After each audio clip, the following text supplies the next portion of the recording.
Boa noite, pessoal. Boa noite, boa noite. Vou começar a nossa apresentação agora sobre inteligência artificial substituirá os médicos. Uma pergunta capciosa aí, né, que a gente tenta responder nessa apresentação aí, né?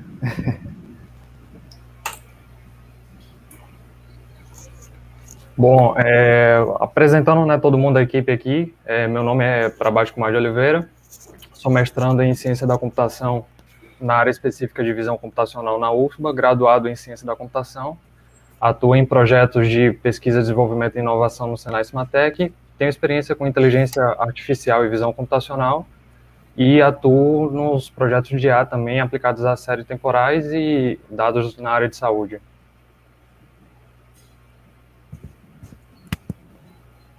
Lucas?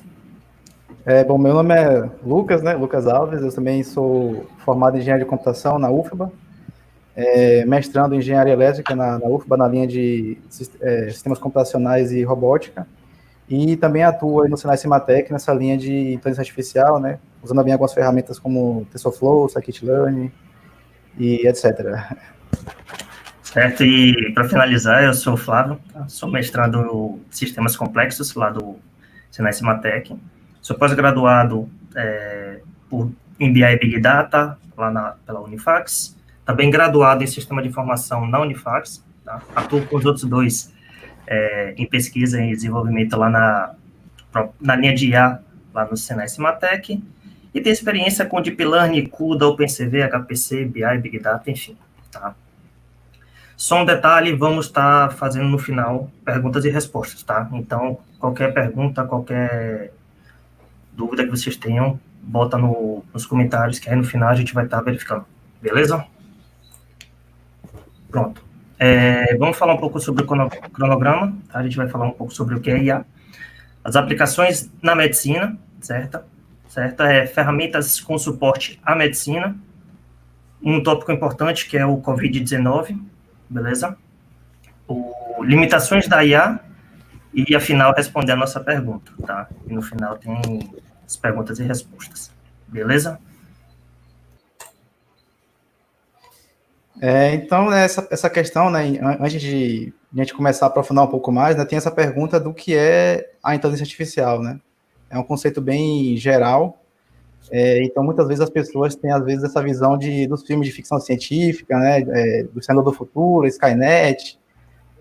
Então, a gente tenta primeiro responder um pouquinho, né, definir um pouco o que é realmente a inteligência artificial, né, para ficar um pouco mais claro e a gente responder se isso realmente tem a capacidade, né, a tecnologia que a gente tem hoje é suficiente para substituir um profissional, né, da medicina, por exemplo, ou não, né.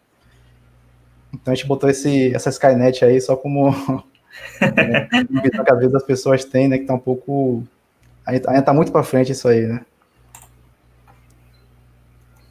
Bom, então, tem algumas definições, né, do que é inteligência artificial. É um ramo da ciência da computação que lida com simulações, simulação de comportamento inteligente em computadores.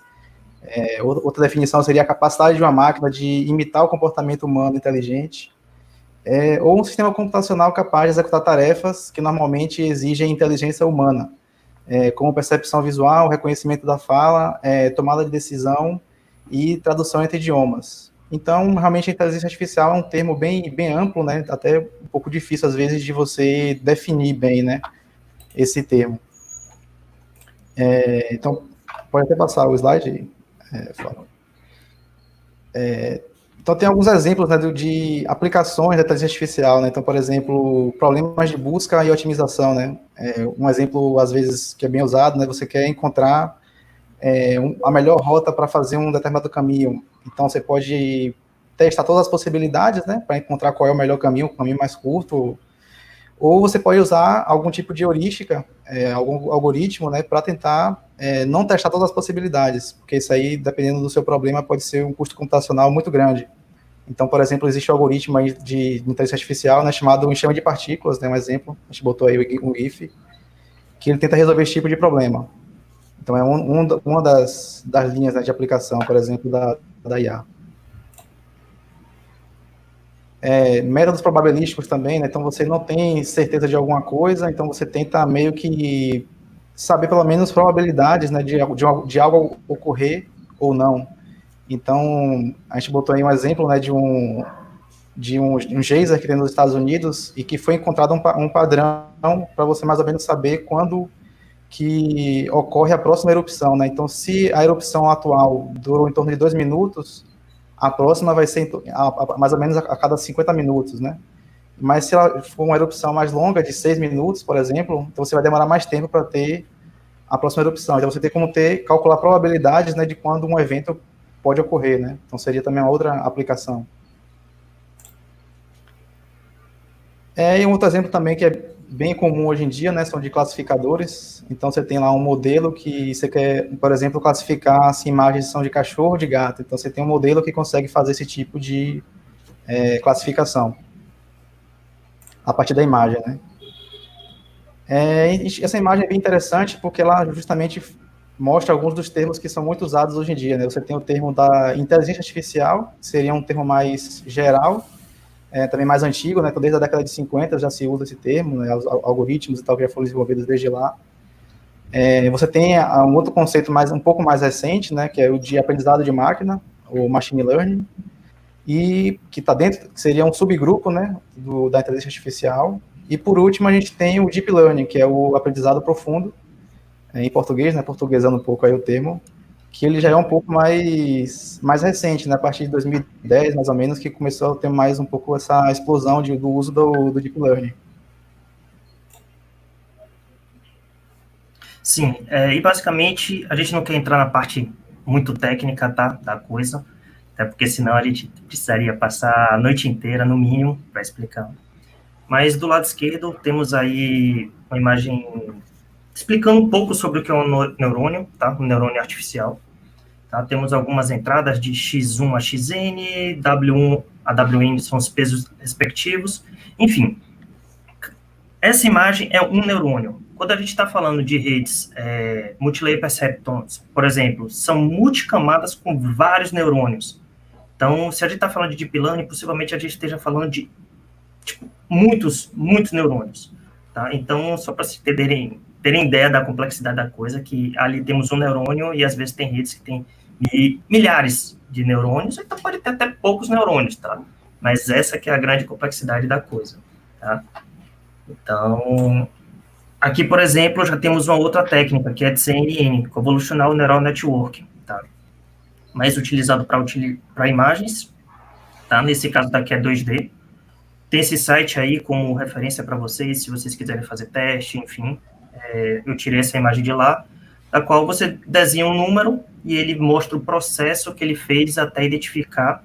A imagem está um pouco pequena, mas aqui a gente pode, lá em cima, no topo, tem de 0 a 9, ele está marcado como 3, dizendo a probabilidade dessa imagem ser um número 3. Isso. E então, essas duas técnicas... Desculpa, Lucas. E essas duas técnicas são justamente redes neurais, né, que estão nessa categoria do Deep Learning, né, que é uma coisa mais atual, né? Isso. Quer falar para baixo? Pronto, então, saindo um pouquinho mais desse conceito matemático, essa parte matemática e estatística da rede neural, vamos entrar um pouquinho mais nos conceitos práticos. Então, vou falar das aplicações da inteligência artificial na medicina, né? Um dos exemplos que a gente tem, por exemplo, é com um eletrocardiograma. Basicamente, o eletrocardiograma, né, é um exame que você faz, onde sensores são colocados no seu corpo, né, para medir justamente os sinais do coração. Então, à medida que o coração contrai, ele vai gerando uma onda de sinal, e isso é captado por uma máquina, e essa leitura, esse sinal, ele é visualizado pelo médico, né, e a partir do comportamento desse sinal, pode apresentar algumas características, por exemplo, indicação de determinadas doenças. Aqui, por exemplo, do lado direito, consegue ver mais ou menos um artigo justamente utilizando sinais justamente de eletrocardiograma, você consegue identificar alguns tipos de doenças. Pode passar. Vamos lá. Semelhante ao eletrocardiograma, né, a gente tem um eletroencefalograma, que é justamente, em vez de sinais cardíacos, você tem ondas cerebrais. Então, é um sensor, uma malha de sensores, né, que você coloca na cabeça, onde cada sensor ele capta justamente a onda naquele ponto e registra. E a partir daí também tem diversas aplicações. Existem vários estudos na área, tanto do eletroencefalograma quanto do ECG, né? Justamente para captar determinadas situações. Por exemplo, trouxe alguns exemplos aqui para o EEG, que é justamente um artigo que ele visa, através desses dados, essas ondas de sinais, esse histórico, né? Por exemplo, identificar se aquela pessoa tem ou vai desenvolver ou pode desenvolver problemas neurológicos, Alzheimer, detectar se em algum momento aquela pessoa vai ter convulsão, ou até reconhecer emoções, por exemplo. Todas essas coisas aqui, elas estão ligadas, né? Se provam que estão ligadas também a esses dados coletados pelo eletroencefalograma. Um outro exemplo também é a identificação de câncer de pele, por exemplo. Tem muitos sinais que podem indicar, né, se aquilo ali é algo benigno ou maligno. Então aqui já entra um pouquinho também mais da visão computacional, que é justamente uma câmera, que através justamente dessa câmera, ela registra imagens, né, de determinados sinais espalhados pelo corpo da pessoa e passa para uma inteligência artificial justamente para identificar se aquele sinal pode ser alguma coisa ruim, pode ser um indicativo de câncer, ou é simplesmente uma marca, né, no corpo da pessoa. Aqui do lado direito, por exemplo, tem uma pesquisa de Stanford, que é justamente utilizando rede neural para conseguir identificar esses sinais no corpo de uma pessoa, e como resultado dessa pesquisa provou-se que a inteligência artificial é capaz, sim, de conseguir identificar sinais, conseguir identificar câncer tão bem ou até melhor que, por exemplo, dermatologistas com determinados níveis de experiência na área também, né? Uma outra aplicação, por exemplo, é no raio-x. Justamente você tem inteligência artificial também para essas áreas, né, de imagem. E aí, um dos exemplos mais claros que tem nessa ideia de raio-x, quando você está pesquisando de IA aplicada a raio-x, né, justamente quando uma inteligência artificial ela é treinada, ela é focada para identificar determinados problemas no raio-x. Então, são passados diversos padrões indicados para a rede neural, quais padrões são esses e o que aqueles padrões representam. E aí, você treina aquela rede justamente para ela, a partir de dados novos, né, ela conseguir identificar e demarcar com um grau de certeza onde está o problema e qual o grau de certeza daquele problema. Do lado direito também uma pesquisa justamente utilizando inteligência artificial para analisar raio-x e identificar doenças. Só um detalhe, preste bastante atenção, porque isso daí é uma das partes que a gente vai falar muito à frente, tá? Um pouco mais à frente.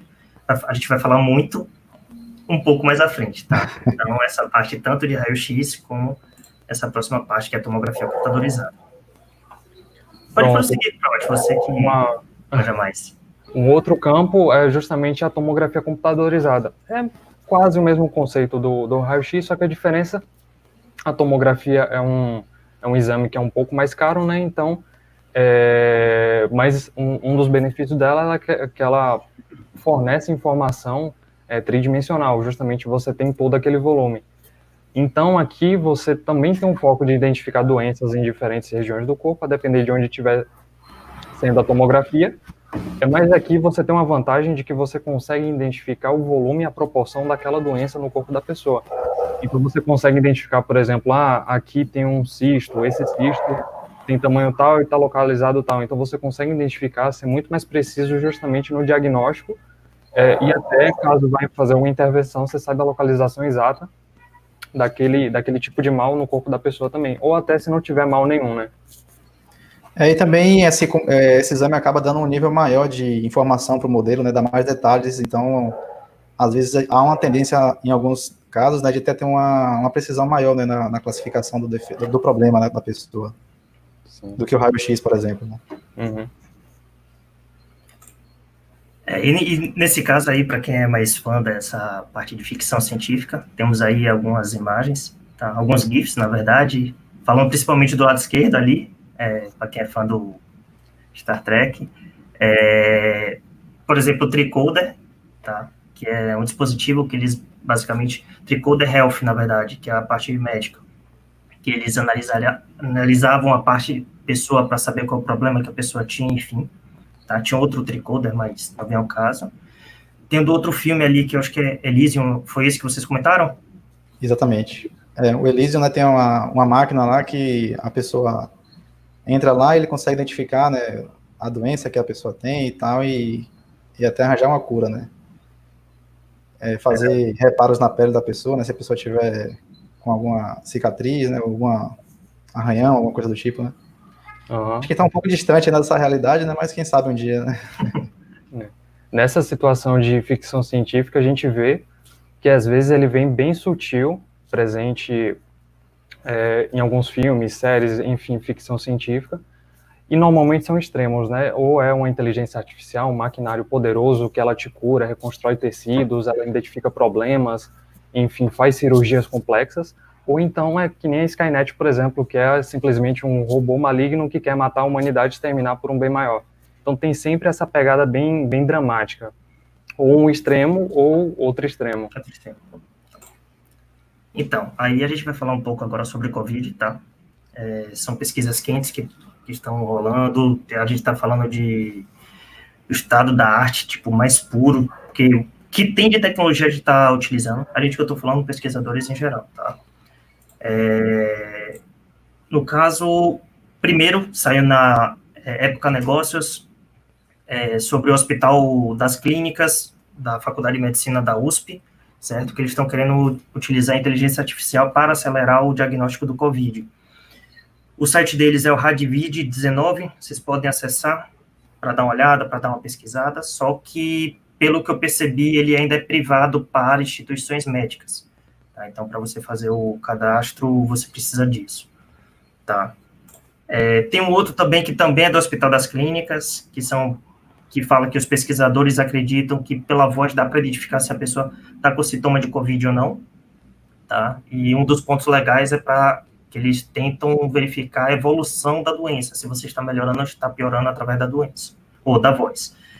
Mas, basicamente, isso daí ainda está em teste.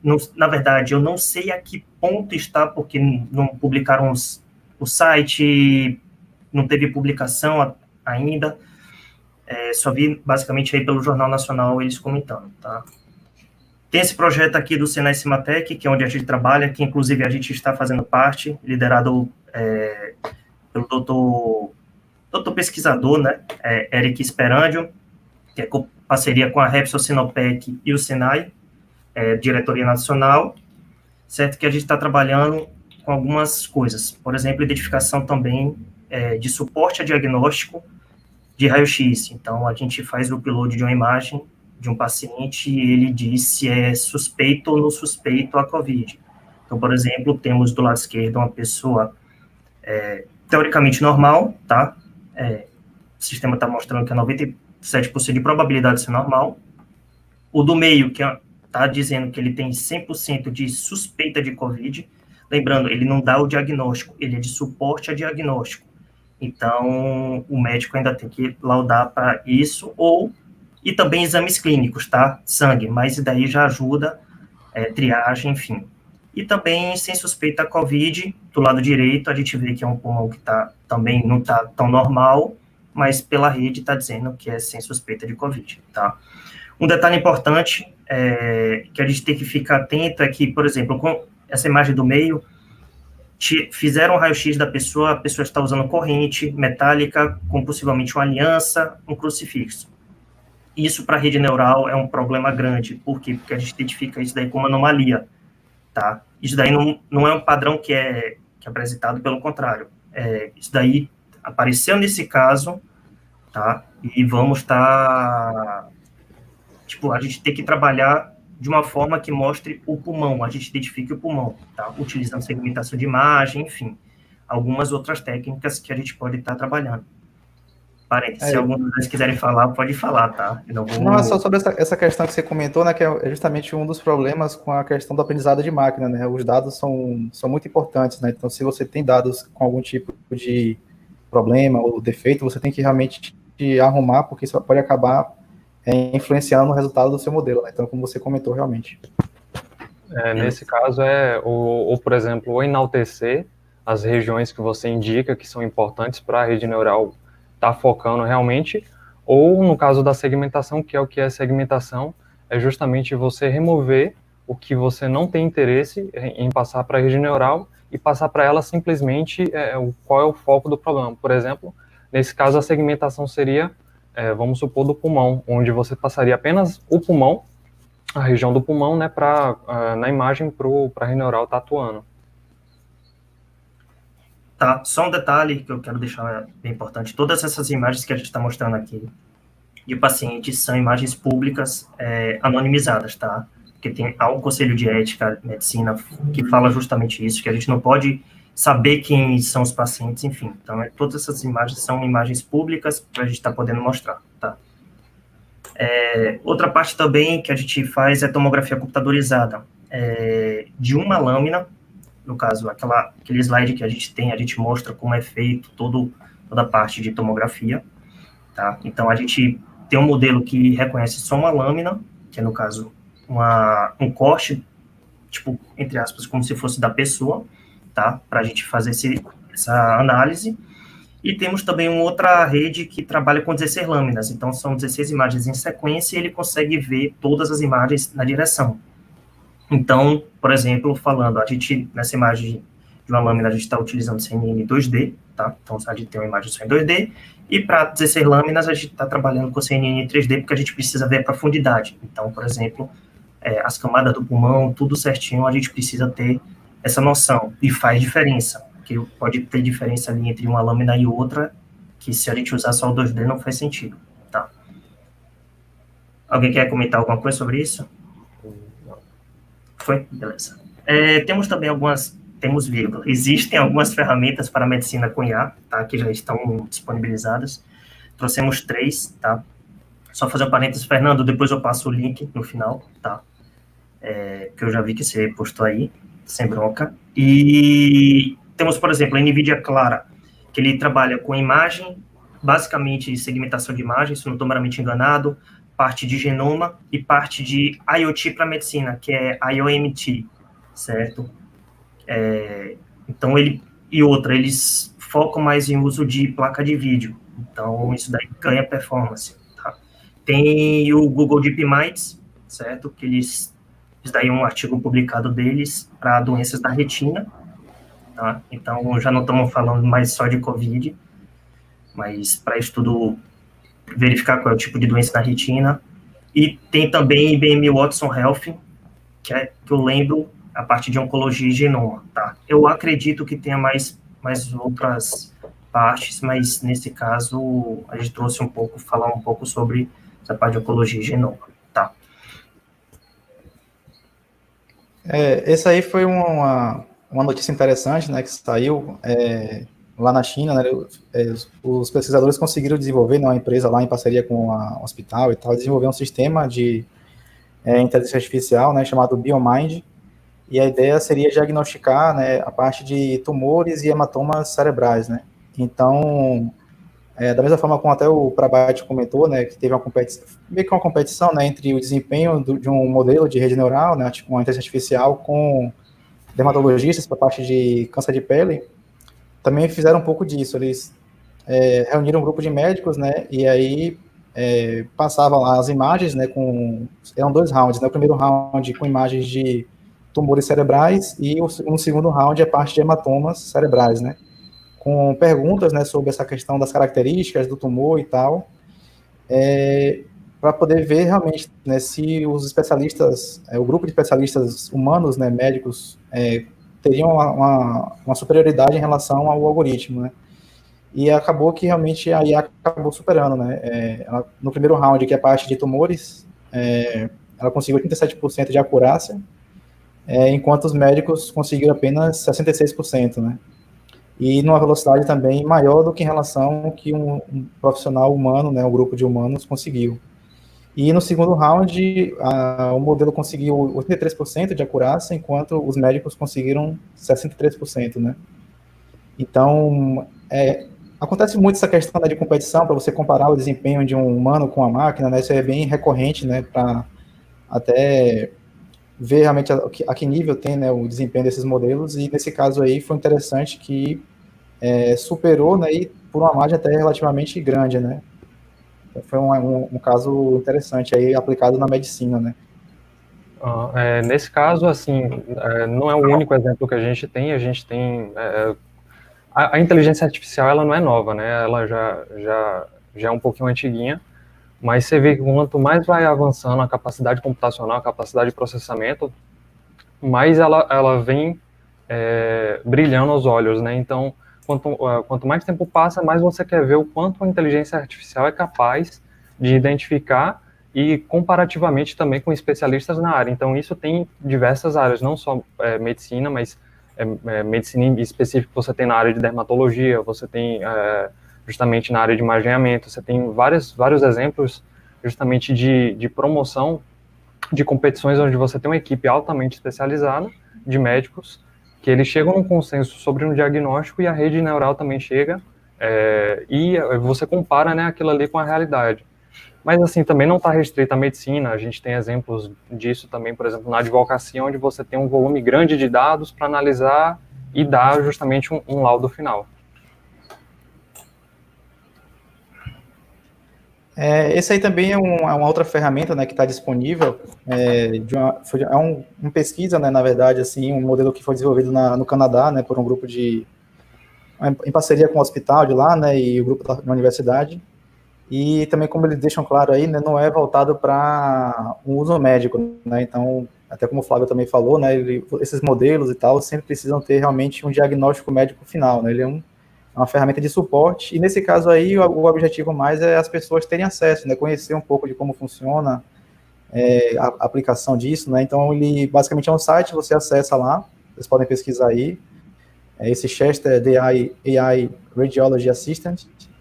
Então, você acessa, ele faz um download desse modelo de rede neural para sua máquina, né, local aí, e você pode fazer upload de imagens, né, de raio-x, de tórax, para ele dar um diagnóstico. Então, é mais para poder mostrar como funciona, né, e a capacidade que esses modelos têm.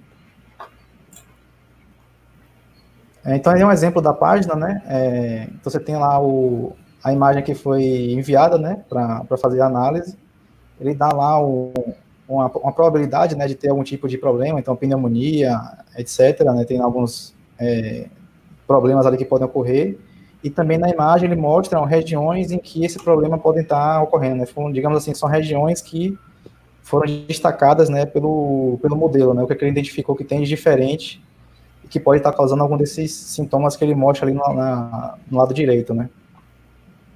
Então é bem interessante até para as pessoas que quiserem. Foi mal.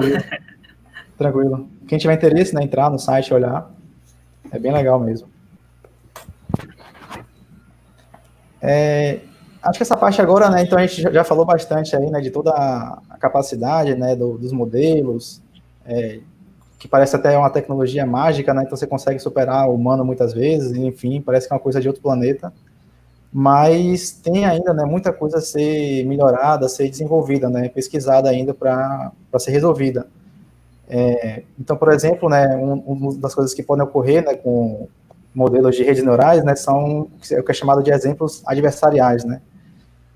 Então, a gente tem lá, por exemplo, um modelo de classificação parecido com o que a gente mostrou no início, né, de gato e cachorro, por exemplo. Nesse caso, seria um modelo para classificar imagens de animais.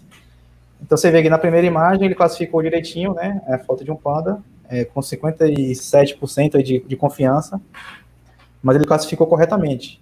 Então, depois, isso aí é uma linha de estudo, né, de pesquisa, né, essa questão de exemplos adversariais. Então, os cientistas, né, lá, os pesquisadores, aplicaram um pouco de ruído na imagem, e aí a gente acha que, assim, a olho nu, né, para um ser humano, não mudou nada, a imagem continua a mesma, só que para o modelo, né, para a rede neural, ele já classificou totalmente diferente. Ele classificou lá como um gibão, né? Então, e ainda com alto nível de confiança, com 99% de confiança. Então, realmente é uma limitação.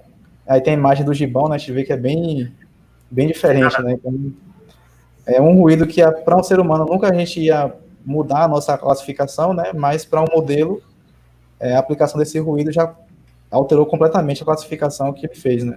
Então, essa aí seria uma limitação. Né? Afinal, a gente está falando de modelo matemático, né? Exatamente. Então, um ruído qualquer pode dar uma diferença drástica. Da mesma forma que a qualidade dos dados, a gente pode ter uma rede muito boa, ou então a rede horrível, porque depende, se a gente entrar com o que a gente chama de entrada de lixo, vai sair lixo, não tem jeito, tá? Aqui um outro exemplo também, tá? A gente vê que tem uma banana, ele está classificando como banana, ele classificou também como slug, lagarta, né? Seria um caramujo, alguma coisa desse nível. Bem baixo, certo? Mas você vê que colocou alguma coisa mais diferente na tela e ele está dizendo que é uma torradeira. Então, exatamente. Muda completamente um ruído, seja dependendo do ruído que for, muda completamente a classificação. E ele fala que está com quase 100% de certeza que é uma torradeira e banana deve estar lá com seus 10% ainda achando que é uma banana. Tá. E, mais uma vez, né, para um ser humano é muito claro, né? Isso a gente nunca erraria, né? Por causa de um adesivo, você classificar errado, né? E aí é um outro exemplo de uma outra demonstração, né, de exemplo adversarial. Então, esse aí seria um modelo de segmentação de imagem, né? Ele consegue detectar objetos, digamos, na imagem. Então, ele detecta corretamente que tem uma pessoa, né? Ele faz o que chama de bound box, né? Ele segmenta certinho, classifica lá que é uma pessoa, mas os pesquisadores, né, tem lá uma imagem, né, um padrão específico, que é como se você ficasse invisível para o modelo, né? Então, quando você bota ele na frente da pessoa, o modelo para de detectar que aqui ali é uma pessoa. Então, são essas questões, essas limitações que ainda existem, ainda estão sendo pesquisadas, tem muitas pessoas pesquisando em como resolver esse tipo de problema, né? Sim, que ainda continua sendo uma pessoa, só que na frente tem uma imagem, enfim, alguma outra coisa que ele bloqueia. Exatamente. E uma outra limitação também, assim, existem várias limitações, a gente trouxe algumas, na verdade, né? Mas é a possibilidade, por exemplo, de você ter modelos com vieses, né? Digamos, com preconceitos, usando um termo mais comum, assim, né? Então, tem esse trabalho bem interessante de uma pesquisadora do MIT, né, junto com o grupo de pesquisa dela lá, que ela se propôs a identificar esses problemas em algoritmos de identificação facial, né, de reconhecimento facial. Então, ela pegou alguns algoritmos, né, que já estão no mercado, né, de grandes empresas, e tentou ver... na verdade, tem uma história, né, por trás disso, né, que ela tentou usar um desses sistemas. Ela é uma pesquisadora negra, uma mulher negra, e o sistema não reconhecia o rosto dela. Então, ela começou a se aprofundar nessa temática, né. Aí, pode passar, né. Então, basicamente, o que ela fez? Ela criou, né, um dataset, né, um conjunto de dados, com imagens de parlamentares, né, então, de 3 países africanos e parlamentares de 3 países europeus, né, para você ter imagens de homens e mulheres negros e homens e mulheres brancos, né. Então, ela criou esse conjunto de dados para poder fazer o teste nesses modelos, né. E aí teve alguns resultados bem interessantes. Pode passar aí. Aqui. Isso. Então, ela testou com um modelo de reconhecimento facial, né, da Microsoft, da Face++, né, e da IBM. Então, a princípio, esses algoritmos têm uma acurácia bem interessante, olhando no geral, né, mas quando você começa a se aprofundar um pouco na classificação que ele faz para certos grupos de imagens, né, você começa a perceber alguns tipos de distorção, digamos, né. Aí, acho que, se você puder, Flávio, ler aí as porcentagens, que está um pouco pequeno, né, mas aí esse primeiro caso seria, né, a diferença entre a acurácia, né, de imagens de homens e de mulheres, né. Então, a gente consegue perceber lá que a acurácia de imagens de homens, né, é muito maior do que imagens de mulheres, né. Tá, por exemplo, 97 para 89 Microsoft, 99 para 78 o Face++ e 94 para 89, ou 79 da IBM, comparação homem e mulher, tá? Então, o Face++ está com a diferença de 20,6%, tá? Isso. Aí depois eles fazem aí uma comparação entre pessoas brancas e negras, né, basicamente. Então, também a gente percebe que o modelo classifica muito melhor, né, tem uma acurácia maior, uma assertividade para imagens de pessoas brancas do que de pessoas negras. E no final, né, na última imagem, ela compara justamente tudo, né? Então, tipo, homens negros e homens brancos, mulheres negras e mulheres brancas. E a gente percebe que o grupo, por exemplo, de mulheres negras, o algoritmo é muito ruim, ele peca muito, erra muito, né, para reconhecer esse tipo de imagem, né? Então, esse é um problema, né, que precisa ser, tem que ficar sempre muito atento, né, quando você vai trabalhar com modelos de aprendizado de máquina, né, por essas questões de, digamos, de preconceito, né? Você tem que ter algoritmos justos, né? Você não pode priorizar uma categoria, digamos, né, e não priorizar outra, enfim. É um problema que também é muito pesquisado hoje em dia, e é preciso ficar sempre ciente nisso, né? Então, se a gente trouxer isso para, como a gente está falando, né, de imagens médicas, a partir de medicina, então vamos supor que você treine um modelo com muitas imagens de raio-x de idosos, por exemplo. Então, você pode estar enviesando o seu modelo para ser muito bom, né, em detecção para idosos, mas se tiver imagem de pessoas mais jovens, ele não ser tão bom, né, ou vice-versa. Enfim, é um ponto que ainda precisa ser mais pesquisado, né, e corrigido isso. Então, é uma outra limitação que a gente trouxe aí. Nesse quesito, essa questão de a rede neural ela ser especializada em dados é tanto uma vantagem quanto uma desvantagem. Porque vamos supor o exemplo justamente que o Lucas deu, a rede neural ela é treinada, altamente treinada para, por exemplo, identificar maçãs. Então, como é que você treina uma rede neural? Você passa vários exemplos de maçãs para a rede neural, ela aprende o que é uma maçã e ela vai ser especialista em identificar maçãs. Se você passar para ela uma uva, ela nunca viu aquilo na vida, então ela vai achar que aquilo ali é uma maçã diferente. Então, esse é o problema. A vantagem e a desvantagem. Se você tem aquela base de dados que você treina aquela rede neural para ser específica para aquilo, ela vai ser muito boa em identificar aquilo, mas vai ser péssima para identificar outras coisas. Exatamente. Então é isso, né? E às vezes a gente treina um modelo, né, com dados e tal, a gente acha que é muito difícil você, às vezes, reconhecer esse tipo de viés, né, do seu modelo. E muitas vezes o próprio ser humano, né, nós mesmos temos determinados preconceitos, às vezes, e isso pode acabar sendo, digamos assim, vazado para o modelo, né, dependendo de como você... Quando a gente tem algoritmos, né, de aprendizado que a gente chama de supervisionado, né, você tem que ter imagens e a anotação do que aquela imagem é, né? Então, se um ser humano pode acabar passando o preconceito dele, digamos, né, para essas anotações das imagens. Então, isso acaba sendo... Já aconteceu que a Microsoft teve que desligar uma das inteligências artificiais dela justamente por conta disso.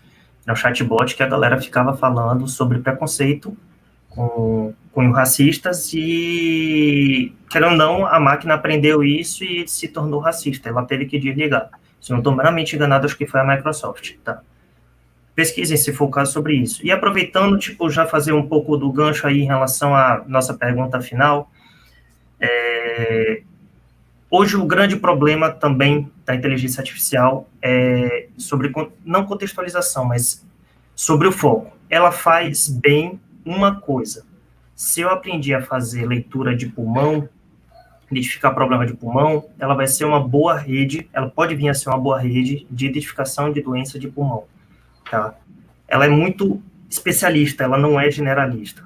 Não, eu quero fazer uma doença de pulmão, mas quero verificar também a mesma rede eletrocardiograma. Isso daí fica horrível, porque a gente está trabalhando, por exemplo, num ponto com imagem, no outro ponto a gente está trabalhando com sinais, enfim, do que for, tá? Então,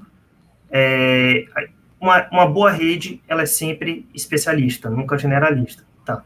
Generalista, não sei se eu posso falar assim, mas, enfim.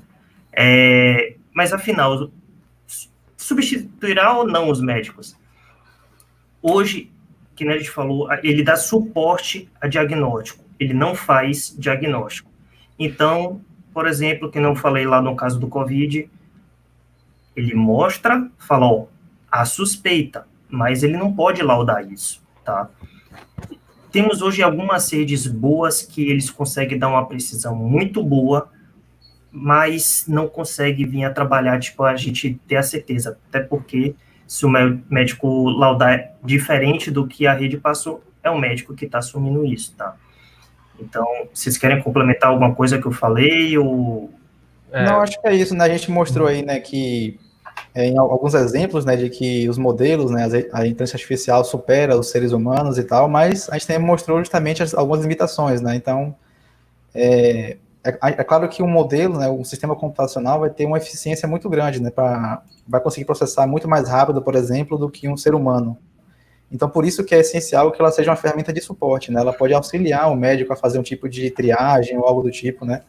Mostrar regiões de interesse, né? Chamar atenção para alguma coisa, mas ainda não está em um estágio, né, que poderia simplesmente se confiar cegamente, digamos assim, né? Porque, como a gente mostrou, tem casos em que é muito claro para um ser humano que tem um problema ali, mas que para o modelo passa totalmente despercebido, né? Então isso pode acabar quando a gente está tratando de, muitas vezes, né, de vidas, né? Então a gente não pode assumir esse risco, né, de uma coisa tão óbvia passar despercebida porque não tinha ali um ser humano para validar, né, essa questão, o que o modelo falou, né? Então, no estágio, pode ser, como a gente falou aí, né, nos filmes e tal, a gente chega um dia nesse estágio, mas atualmente é muito mais uma ferramenta, né? Como a maior parte da computação em si, né? É uma ferramenta que está para ajudar as pessoas, né? Os profissionais, etc. Mas ainda está um pouco, acho que talvez muito distante, talvez, né? De chegar a esse nível, né, de substituição.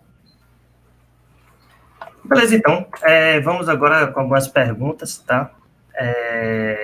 A gente tem essa pergunta interessante aí. Por exemplo, vale a pena para estudantes de medicina que se interessam pela área aprenderem a programar machine learning e deep learning? Então, hoje em dia, assim, a computação ela tá tão abrangente, mas tão abrangente, que hoje estuda-se ensinar computação para todas as áreas. Então, é muito interessante você conseguir aprender a desenvolver alguma coisa, porque você consegue resolver problemas específicos da sua área. Justamente por quê? Porque a computação ela está inserida praticamente em todas as áreas. Você consegue atuar em engenharia, em medicina, na área de direito, enfim. Então, um médico, ele aprender alguma coisa desse tipo pode sim ser interessante, assim como também o médico, ele é requisitado para quando você está trabalhando na área médica, né, ele que vai ser o especialista para ajudar a construir a rede neural para aquele problema. Isso até quer complementar, né, que hoje em dia é muito comum aqui nos times, assim, dessa parte de ciência de dados e inteligência artificial, enfim, você tem times que são, digamos, com várias competências, digamos, né, porque tem muitos problemas em que um cientista da computação, por exemplo, né, um engenheiro, ele não vai ter um conhecimento para atacar determinado problema, então ele precisa ter um especialista da área para poder conseguir entender melhor, né, como resolver aquele problema. Então, muitas vezes, os times são bem com diferentes especialidades, né, uma coisa muito interessante, porque cada um tem uma visão diferente, cada um pode enxergar um problema diferente do outro, então, também acho que é bem interessante, se a pessoa tem disponibilidade, tem interesse, né, eu também acho que é bem legal. Pronto, deixa eu responder essa daí em relação, por exemplo, se eles vão precisar de um treinamento para o uso dessas ferramentas. Geralmente, quando se faz ferramenta assim, já é para uso final, é o usuário, tá? Então, seria, no caso, o usuário, um médico tira a foto do raio-x, por exemplo, do COVID, e submete ao sistema. Então, ele utilizar a IA não seria problema, porque seria a nível de usuário. Agora, ele quer pesquisar, ser um pesquisador de AI, sim, aí é muita mão na massa, é estudar, toda essa parte, é muita matemática por trás também, então, vale a pena, sim, ele aprender, saber o que tá? Quero ir para a parte de pesquisa, pô, perfeito. Agora, acho que para uso final não precisa, até um simples usuário comum tiraria foto do seu próprio raio-x e mandaria no sistema, certo? Tem outra é interessante até também você conhecer como funciona, né, a ferramenta, para você também saber justamente, né, a força dela, né, quais são os prós e os contras, né, as limitações também. Então, muitas vezes é interessante o profissional de saúde, né, entender como é que funciona para justamente medir isso, né, até que ponto ele pode confiar, o que não pode confiar, enfim. Sim. Em relação a essa próxima pergunta aí de Anderson, na verdade tudo depende da sua base de dados, tá? tudo depende da sua base.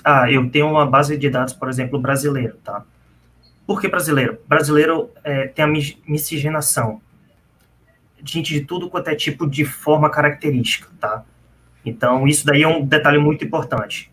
Então, por exemplo, eu vou colocar, para começar a identificar só pessoas asiáticas, por exemplo, eu não vou ter tanta diferença, entre aspas, não vou ter tanto tipo de pessoa daquela forma. Então, isso daí pode sim falar, não, ó, ali eu não consegui identificar, pode ser a mesma pessoa. Mas, por exemplo, quando se faz um estudo, não, eu quero identificar pessoas asiáticas, você vai para bancos de dados de pessoas asiáticas. Não, eu quero fazer geral, então você vai ter que sair coletando, porque senão, sim, você pode enviesar, que nem a gente mostrou, seu próprio modelo, tá? Tem outra pergunta, certo?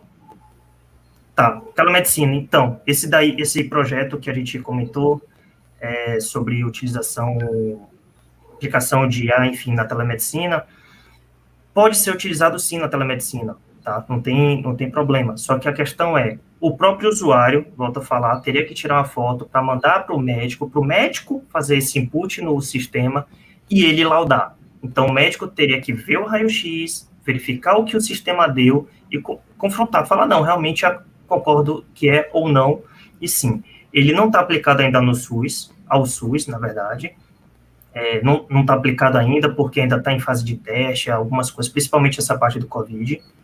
Fizeram uma pergunta sobre tempo de pesquisa, a gente está pesquisando isso daí, vai fazer agora 3 meses, sobre o Covid em específico, tá? Então, é exatamente isso, essa pergunta que eu respondi, tá?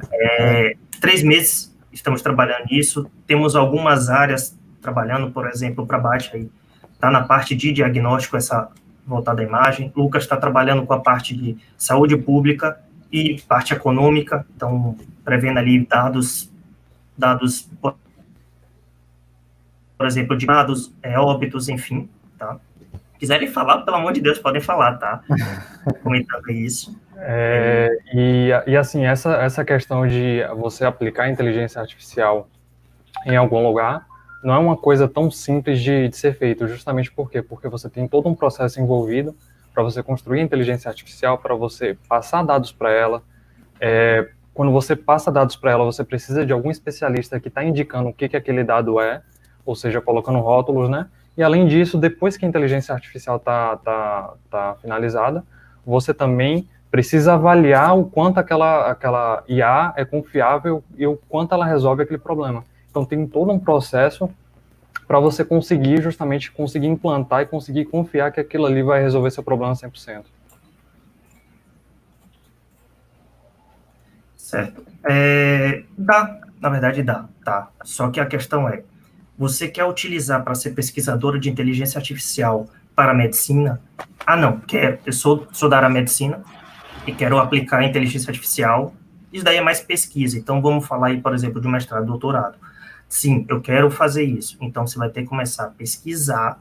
E sim, informática, a computação em si vai se tornar sua segunda profissão, entre aspas. Porque você precisa aprender tanto programar, tanto a parte matemática, estatística, que é importantíssima. Então, você vai acabar indo mais para essa linha da computação. Mas você pode, sim, nada que estuda aí, você um pouco complexo, mas que você consiga. E hoje também, né, assim, tem essa parte da ciência de dados, inteligência artificial, né, se popularizou muito, né, então hoje a gente tem ferramentas como, por exemplo, o Kaggle, né, que tem lá muitos desafios, né, que qualquer pessoa pode chegar lá e começar a participar de desafios, tem dados públicos, inclusive nessa parte de medicina, né, então tem tipo lá desafios para você, como a gente até comentou, né, detecção de problemas em imagens de raio-x, então você tem pneumonia, você tem algum tipo de problema, então tem lá bases de dados públicas mesmo, né, com milhões de imagens de raio-x, como o Flávio falou, né, liberadas publicamente, anonimizadas e tal, e qualquer pessoa pode ter acesso a isso, né, pode fazer o download, começar a mexer com isso, pegar, começar a programar lá, né, sua rede neural, treinar seu modelo para fazer essa classificação, ter também desafios na parte de oftalmológica também, né, de você identificar problemas em retina, etc.